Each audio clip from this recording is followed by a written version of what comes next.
Hello, everybody, and welcome back to my continuation of my book reading of Stephen King's Misery.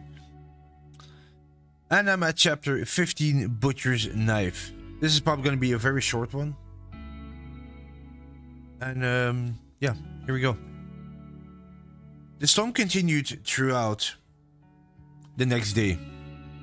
The following night, the clouds blew away and the temperature dropped. All the world outside froze solid. The roads were pure ice. Annie couldn't come back that day, even if she was ready to.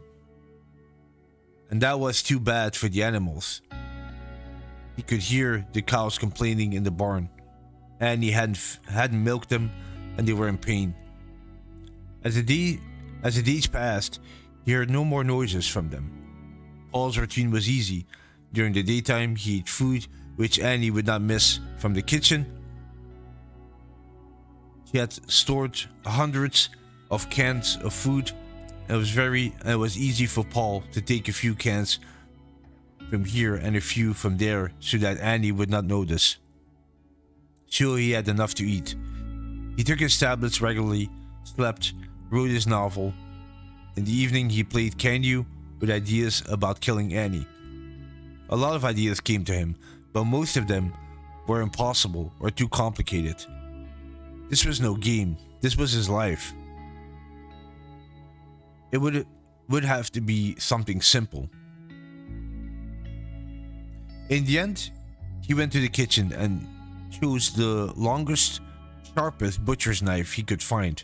On the way back into his room, he stopped to rub at the new marks he was making on the doorframe.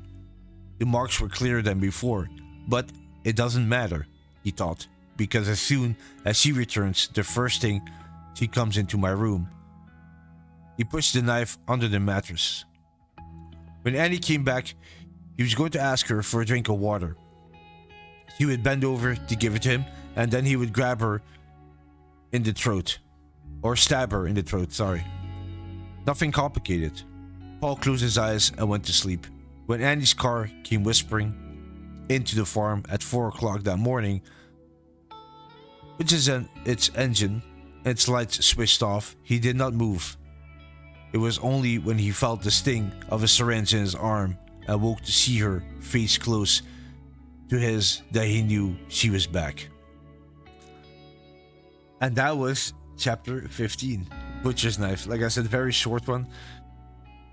But yeah, thank you very much for listening, and I'll catch you in the next one. Chapter 16 will be called Good News, Bad News, which will be a little bit longer than this one. But anyway, thank you very much for listening, and I'll catch you in the next one. Take care. Bye-bye.